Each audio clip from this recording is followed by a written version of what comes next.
Good morning, good afternoon, good evening dear friends. कैसे हैं आप सब लोग। ये वीडियो है रिगार्डिंग यूके ट्रांजिट वीज़ा के।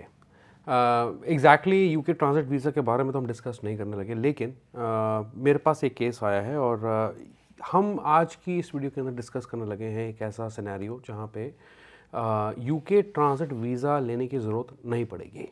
ओके, वो किन केसेस में है और विद प्रूफ्स हम ये भी कंफर्म कर लेंगे कि वो कितना सही है। क्या ये जो मेरे पास कमेंट आया है किसी का, जो केस आया है, क्या वो सही है, तो उसको भी हम वेरीफाई करने लगे, वैलिडेट करने लगे इस वीडियो में। आगे बढ़ने से पहले क्या करना है, इस वीडियो को लाइक करें, इस वीडियो को शेयर ज़रूर करें और चैनल को ज़रूर सब्सक्राइब करें। Let's begin. अब सबसे पहले मैं आपको इनका जो कमेंट है वो पढ़ा देता हूँ, इसके बाद हम प्रूफ देखेंगे जो ऑफिशियल प्रूफ है। तो यहाँ पे दिया है कि had 24 hours layover in London, so headed straight to passport control, explained to the officer. She asked for onward flight bookings and hotel booking and also return ticket back to India from the US. तो बात यह है कहने की कि अगर इनको transit visa लेने की ज़रूरत नहीं पड़ी, यानी कि एयर साइड ट्रांजिट वीज़ा जो होता है यूके लेने की ज़रूरत नहीं पड़ी, वो इसलिए क्योंकि इनके पास यूएस का वीज़ा था। आगे आप पढ़ें, showed everything, she discussed it with another officer and asked me, are you meeting someone in the UK और US? What is the purpose of your visit? Profession, how many countries you have been to? Also to name the countries I visited, where do you live? How much cash I am carrying? ठीक है, ये सारे सवाल इनसे किए गए, आप समझ सकते हैं क्या है। And also ask me for a bank balance, but unfortunately the app did not work there. तो कोई ऐप होती होगी जो आप लोकली एयरपोर्ट पे यूज़ करते होंगे। तो बात यह है कहने की कि इनका पर्पस क्या है, किससे मिलने जा रहे हैं, कहाँ रहेंगे, कितनी कंट्रीज़ इन्होंने घूमी है, ये सब सवाल इनसे बदले में किए गए, डिस्पाइट कि इनके पास यूएस का एक वैलिड वीज़ा था। आगे दिया, after 5 to 8 minutes and a lot of questions, her face did not look satisfied, but still with no happy face slowly took a stamp and stamped the passport. तो सवाल सारे किए, थोड़ा सा इनको ये था कि जो इमिग्रेशन ऑफिसर था उससे किसी और ऑफिसर से भी डिस्कस किया केस, और उसके बाद इनकी जो पासपोर्ट पे स्टैंप लगा दी गई फॉर 24 आवर्स के आसपास की जो इनकी स्टैंप लगी इनके पासपोर्ट जो ये बता रहे हैं। इंडियन नेशनल हैं ये, पहली बात, ठीक है। इनका जो पासपोर्ट है इंडियन पासपोर्ट है। वर्जिन अटलांटिक की इनकी फ़्लाइट थी, इनकी फ़्लाइट थी सिंगल पीएनआर की, और जो ट्रैवल हिस्ट्री थी इनकी 14 कंट्रीज़ की इन्होंने एयरपोर्ट पे शो की, इमिग्रेशन ऑफिसर को यानी कि बताई। अब इनसे क्या सवाल एक्चुअली किए गए ये भी मैं और आपको डिटेल में बता देता हूँ। उनके पास कितने कैश था उस वक्त। इनसे पूछा कि where you are going to stay, तो इन्होंने बताया हॉस्टल में। Do you know anyone in UK, तो इन्होंने बोला मेरा एक फ्रेंड रहता है यूके में। How much cash you have, तो इन्होंने लिखा है 1500 USD प्लस क्रेडिट कार्ड, ठीक है। When you back please show me ticket copy, तो इन्होंने रिटर्न टिकट जो है इंडिया की सिंगल पीएनआर की टिकट थी और इंडिया की रिटर्न टिकट इन्होंने दिखाई। और इंश्योरेंस पॉलिसी है, इन्होंने कहा मेरे पास इंश्योरेंस पॉलिसी भी है। Let me clear one thing कि यूजुअली आपको एयर साइड या यूके ट्रांजिट वीज़ा लेना पड़ता है अगर आप यूके से ट्रांजिट कर रहे हैं, ठीक है। लेकिन आज हम एक्सेप्शन देखने लगे हैं, तो वो हम स्क्रीन पे चल के अब देख लेते हैं। प्लस जो आपकी एंट्री होती है ऑन अराइवल एंट्री, अगर आपको सिटी में ओवरनाइट स्टे मिल जाता है, कुछ घंटों का मिल जाता है, तो टोटली कॉल होती है इमिग्रेशन ऑफिसर की। लेकिन अब इनकी जो गवर्नमेंट की साइट है यूके की इमिग्रेशन की, वो क्या कहती है हम वो देख लेते हैं फटाफट से। तो ये है जी गवर्नमेंट की साइट। यहाँ पे पहले मैं वैलिडेट करता हूँ जो इन्फॉर्मेशन हमने अभी, जो कमेंट हमने पढ़ा है वो कितना सही है। What's your nationality as shown on your passport और ट्रैवल डॉक्यूमेंट, तो मैं यहाँ इंडिया चूज़ कर लेता हूँ, ठीक है। इंडिया चूज़ करने के बाद हम कंटिन्यू पे क्लिक करते हैं और यहाँ पे हमें दिया है check if you need a UK visa, what are you coming to the UK to do, tourism, visiting family friends, work, study, transit. तो मैं अभी हम ट्रांजिट की बात कर रहे हैं तो ट्रांजिट चूज़ कर लेते हैं यहाँ पे, ठीक है। और कंटिन्यू पे हम क्लिक करते हैं। नीचे आप देखेंगे कि जो आपके आंसर्स हैं सारे रिकॉर्ड हो रहे हैं जो भी आपने फिल किया इस फॉर्म के अंदर। Where are you travelling to, channel islands और isle of Man, republic of Ireland और समवेयर एल्स, ठीक है। तो मैं क्या करता हूँ कि हम आयरलैंड और इसको छोड़ देते हैं अभी, अब हम सीधा चूज़ करते हैं समवेयर एल्स। कंटिन्यू पे क्लिक करते हैं और will you pass through UK border control, you always pass through border control if you leave the main airport building for any reason, ठीक है। अगर आप एयरपोर्ट को छोड़ के कहीं पे भी जा रहे हैं किसी भी रीज़न के लिए, तो आपको जो है बॉर्डर यानी कि इमिग्रेशन क्रॉस करना पड़ता है, उसके लिए वीज़ा की ज़रूरत पड़ जाती है। Need to collect your bags and check them in to your onward flight, तो खासकर अगर आपके पास डिफरेंट पीएनआर की फ़्लाइट है तो यहाँ पे भी आपको वीज़ा लेने की ज़रूरत पड़ती है. You must also pass through the border control if both your onward flight leaves on a different calendar date when you arrive.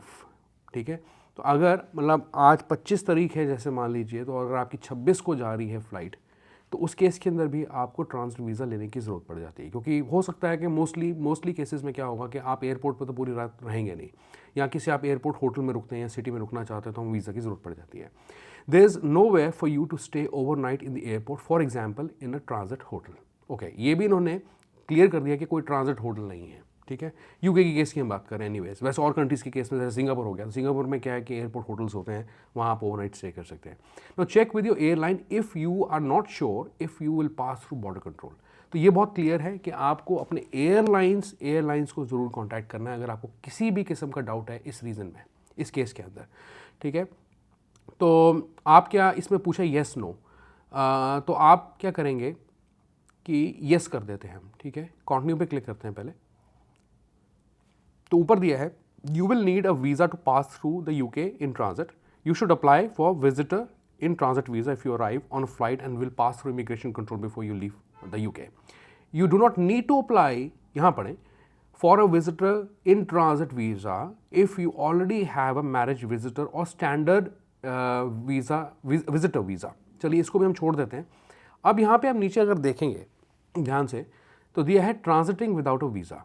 You may be eligible to transit without a visa if you arrive and depart by air. By air ही आपको enter करना है, UK में छोड़ना है. Have confirmed onward flight that leaves on the day you arrive or before midnight on that day after you arrive. ठीक है जी, onward flight आपके पास है. ठीक है, और आप सेम डे लीव कर रहे हैं या बिफोर मिडनाइट, कुछ घंटों के अंदर आप लीव करते हैं जिस दिन आप वहाँ लैंड करते हैं यूके पे, तो उस केस के अंदर करना है. And you have the right documentation like visa for that country, तो उस केस के अंदर भी आप इजीली ट्रांजिट कर सकते हैं विदाउट वीज़ा. ठीक है, अब हम क्योंकि ये पढ़ रहे हैं यहाँ पे कि ट्रांजिटिंग विदाउट अ वीज़ा, तो यहाँ पढ़ें आप one of the following must also apply. You are travelling to on और part of reasonable journey to Australia, Canada, New Zealand और the USA and have a valid visa for that country. तो अगर आपके पास, आप ट्रांजिट कर सकते हैं without visa अगर आपके पास वैलिड वीज़ाज़ हैं ऑस्ट्रेलिया के, कैनेडा के, न्यूजीलैंड के, यूएस के, तब. और आगे पढ़ें यू आर ट्रैवलिंग फ्रॉम और on part of a reasonable journey from Australia, Canada, New Zealand और USA and have a valid visa for that country. ठीक है, तो दोनों के केस में अगर आप ट्रैवल कर रहे हैं इन कंट्रीज़ में, ऑस्ट्रेलिया, कैनेडा, न्यूजीलैंड, यूएसए में, या आप यू ट्रैवलिंग फ्रॉम, मतलब क्या आप वापस जा रहे हैं ऑस्ट्रेलिया से, कैनेडा, न्यूजीलैंड, यूएसए, तो आप उस केस के अंदर without visa, any visa you can transit to UK. तीसरा पॉइंट पढ़ें you are travelling from Australia, Canada, New Zealand और the USA, it's less than 6 months since you last enter that country with a valid visa. So within 6 month की अगर आपकी journey है इन countries की और आप वापस आ रहे हैं, तो उस केस में आप एलिजिबल हैं टू ट्रांजिट विदाउट वीज़ा. और आगे पढ़े you have a permanent residence permit issued by Australia और न्यूजीलैंड. ठीक है, अगर इन दो कंट्रीज़ का खासकर आपके पास परमानेंट रेजिडेंट कार्ड है, पीआर है, तो आप इजीली यूके से ट्रांजिट कर सकते हैं विदाउट एनी ट्रांजिट वीज़ा. अब आगे जितने भी ये पॉइंट्स हैं, ये ज़्यादा हमें इसमें घुसने की ज़रूरत नहीं है, ज़्यादा पढ़ने की ज़रूरत नहीं है. जो मेन पॉइंट्स हैं, खासकर जब लोग टूरिज़्म के लिए जाते हैं, किसी और पर्पज़ के लिए जाते हैं, तो वो मैंने आपको पढ़ा दिया. अब एनीवेज हम एक बार यहाँ पे नो करके देखते हैं. ठीक है, तो अभी ये हमने किया था ना, check with your airline if you are not sure if you pass through the border control, तो आप नो कर दें. आप मान लें आप एयरलाइंस जो आप उसको रीच आउट नहीं कर पा रहे हैं किसी रीज़न की वजह से, तो कंटिन्यू पे क्लिक किया. तो अगर अब आप पढ़ेंगे you normally need a direct air side transit visa, वही बात है. अब एक्सेप्शंस कहाँ पे हैं, एग्जेम्पशंस किनको हैं, sorry. You do not need a direct air side transit visa if you have one of the following: a visa for Canada, New Zealand, Australia और the USA. This can be use for travel to any country. ठीक है जी. अब इसमें भी मैं आपको आगे जाके क्लियर करता हूँ कुछ points. A permanent resident visa issued by Australia और न्यूजीलैंड, अगर इन दो कंट्रीज़ का पीआर आपके पास है. अब आगे और पॉइंट्स पढ़ने की ज़रूरत नहीं है, लेकिन नीचे एक इंपॉर्टेंट चीज़ मैं देख पा रहा हूँ कि ई वीज़ाज़ और e residence permits are not acceptable unless your airlines is able to verify it with the issuing country. तो एयरलाइंस से जब आप जब आप बोर्ड करने जाएंगे, चेक इन के लिए जाएंगे, तो वो आपका अगर किसी के पास ई वीज़ा है या पीआर है तो वो एयरलाइन को वेरीफाई करना पड़ेगा। पहली बात उनकी रिस्पॉन्सिबिलिटी बनती है, और अगर वो वेरीफाई कर पाते हैं then you are eligible for such kind of exemptions here. अब यहाँ पे दिया है a visa for Canada, New Zealand, Australia और the USA, this can be use for travel to any country. ये थोड़ा सा ट्रिकी हो जाता है, लेट मी एक्सप्लेन दिस, कि अगर आप इंडिया से इन कंट्रीज़ में जा रहे हैं, Canada, New Zealand, Australia, US only, और यूके से ट्रांजिट है आपका, तो ही आप एलिजिबल हैं एग्जेम्पशन के लिए। अगर आप इंडिया से यूके ट्रांजिट करते हुए किसी और कंट्री में जा रहे हैं, लेकिन आपके पास इन कंट्रीज़ का वीज़ा है, लेकिन आप इन कंट्रीज़ में नहीं जा रहे हैं, उस केस के अंदर आप इस सर्विस के लिए, एग्जेम्पशन के लिए एलिजिबल नहीं है। तो अब जो हमने केस पढ़ा है उससे कंफर्म हो गया है कि ऐसा पॉसिबल है, बिकॉज ये चीज़ इनके ऑफिशियल गवर्नमेंट पोर्टल पे दी हुई है। तो इसमें कन्फ्यूजन की कोई बात नहीं है। जिन लोगों के सवाल ये भी आते हैं कि क्या हम यूके से ट्रांजिट कर सकते हैं या नहीं कर सकते, एयर साइड वीज़ा चाहिए या नहीं चाहिए, क्लियर हो गया है। मोस्ट ऑफ द केसेस में आपको एयर साइड वीज़ा लेने की जरूरत पड़ती है, let me clear that once again. लेकिन अगर आपके पास इन कंट्रीज़ के पीआर वीज़ाज हैं या वैलिड वीज़ा है किसी भी टाइप का, तो आप ले सकते हैं। प्लस इसके साथ एक चीज़ और भी है कि आपके साथ बहुत सवाल जवाब भी इमिग्रेशन पे हो सकते हैं, ठीक है। वो पूछ सकते हैं कि आप कितनी कंट्रीज़ गए हो, कितना फंड, जैसे मैंने आपको दिखाया पढ़ा के, उन्होंने शेयर किया हमारे साथ, वो एग्जैक्टली मैंने आपके साथ शेयर कर दिया। यहाँ पे किसी और ने लिखा है कि I had 12 hour layover in London October 5th while travelling from Berlin to India, ठीक है, जर्मनी से ये इंडिया आ रहे थे। Since my layover included a date change I had to go through passport control. Of course, जैसे कि हमने गवर्नमेंट पोर्टल पर पढ़ा कि अगर आप की डिफरेंट डेट पे या कैलेंडर डे पे फ्लाइट डिपार्ट कर रही है यूके से, तो उस केस के अंदर आपको पासपोर्ट कंट्रोल क्लियर करना पड़ सकता है। हियर्स हाउ इट वेंट, इन्होंने अपना एक्सपीरियंस शेयर किया है। Heathrow is not a 24-hour airport. Operations shut down after the last flight at 11:30 and resumed the next day. तो ये रीज़न है जिसकी वजह से ऐसा इशू आता है। If your layover spans 2 calendar days, you may need to pass through the border control which could require a visa. This is right, ये हमने कंफर्म कर लिया है। Exemptions depend on the immigration officer's discretion. जैसे मैंने पहले भी बोला था, travelers with the valid US B1, B2 और long-term Schengen visas are more likely to be granted a visa on arrival. ठीक है। शेनिगन के बारे में तो मैंने नहीं पढ़ा, ये कह रहे हैं शेनिगन के बारे में, लेकिन शेनिगन के बारे में हमने कहीं भी गवर्नमेंट पोर्टल में नहीं पढ़ा। हमने तो ऑस्ट्रेलिया, न्यूजीलैंड, कनाडा और यूएस के बारे में पढ़ा है, ठीक है। तो आप उसको ध्यान रखें। अगर शेनिगन वीज़ा है, बेटर ये है कि आप एयरलाइन के साथ एक बार क्लैरिटी ले लें इस चीज़ की। वैसे होना चाहिए, लेकिन आप क्लैरिटी एयरलाइन से ज़रूर लें इस केस में, क्योंकि गवर्नमेंट पोर्टल पे, ऑफिशियल पोर्टल पे कहीं पे भी शेनिगन वीज़ा के बारे में ज़्यादा बात नहीं की है। Visas are more likely to be granted on visa on arrival. My US visa played a crucial role in securing a day pass. तो राइट, वीज़ा ऑन अराइवल इनको मिल गया क्योंकि इनके पास वैलिड यूएस का वीज़ा था, और इनकी फ़्लाइट पासपोर्ट कंट्रोल इन्हें तो क्लियर करना पड़ा बिकॉज इनकी फ़्लाइट 1 या 2 दिन के बाद की थी। तो बात यह है सारी कहने की, it is totally a call of immigration officer कि वो आपको free visa on arrival stay देते हैं या नहीं देते हैं। But as per the government portal there is no confusion, yes we are eligible for visa on arrival service at the UK airport, अगर आपके पास यूएस का, कनाडा, ऑस्ट्रेलिया, न्यूजीलैंड का वीज़ा है।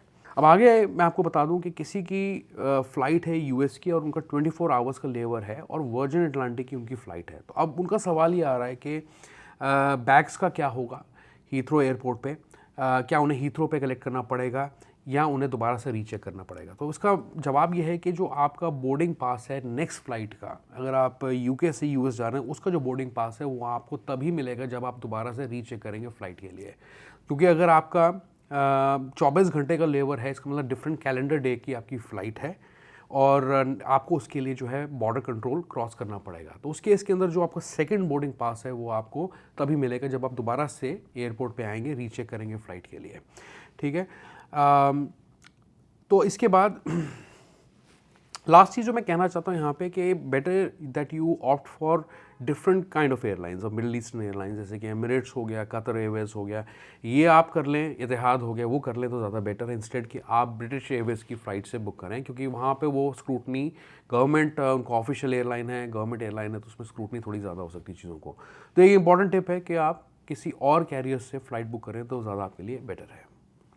और गाइस इस वीडियो में बस इतना ही, यही आपको मैंने दिखाना था, आपके साथ शेयर करना था एक एग्जांपल कि किस तरीके से आप यूके से ट्रांजिट कर पाएंगे विदाउट एनी वीज़ा, कहाँ ज़रूरत नहीं पड़ती है वीज़ा की। यूजुअली आपको, लेट मी क्लियर दैट, दो चीज़ों का आप ध्यान रखें कि अगर आप इन कंट्रीज़ में ट्रैवल नहीं करें, यूएस, कनाडा, न्यूजीलैंड, ऑस्ट्रेलिया, लेकिन आपके पास इन कंट्रीज़ का वीज़ा है, लेकिन यूके से आपका ट्रांजिट है, तो उस केस के अंदर आपको ट्रांजिट वीज़ा लेने की ज़रूरत पड़ेगी। अगर आप इन कंट्रीज़ में ट्रैवल करते हैं, इन 4-5 कंट्रीज़ के जो नाम लिए हैं, उस केस के अंदर अगर आपके पास वैलिड वीज़ा है किसी भी टाइप का, या आपके पास पीआर वीज़ा है, ठीक है, पीआर है, आपका पीआर कार्ड है, तो उस केस में आप ट्रांजिट कर सकते हैं विदाउट एनी ट्रांजिट वीज़ा। तीसरी चीज़ हमने डिस्कस की है यहाँ पे कि अगर आपकी डिफरेंट कैलेंडर डे की फ़्लाइट है, मतलब कि 24 घंटे का लेवर है यूके में, और नेक्स्ट डे आपकी फ़्लाइट जा रही है 12 बजे के बाद की, तो या मिडनाइट से पहले अगर आप यानी कि एयरपोर्ट को छोड़ देते हैं, उस केस में आपको बॉर्डर कंट्रोल क्लियर करने की ज़रूरत नहीं है। लेकिन अगर आपकी मिडनाइट, पोस्ट मिडनाइट फ़्लाइट है नेक्स्ट कैलेंडर डे की, तो आपको जो है ट्रांजिट वीज़ा की ज़रूरत पड़ सकती है यूजुअली। लेकिन जिनके पास यूएस का, ऑस्ट्रेलिया, कनाडा या न्यूजीलैंड का वीज़ा है, उनके लिए एक्सेप्शन है यहाँ पे। ऑलराइट, तो आप फटाफट से इस वीडियो को लाइक करें, इस वीडियो को शेयर करें सबके साथ, और मेरे चैनल को सब्सक्राइब करते हुए जरूर जाएं। And I see you once again in the next video. तब तक के लिए गुड बाय, टेक केयर।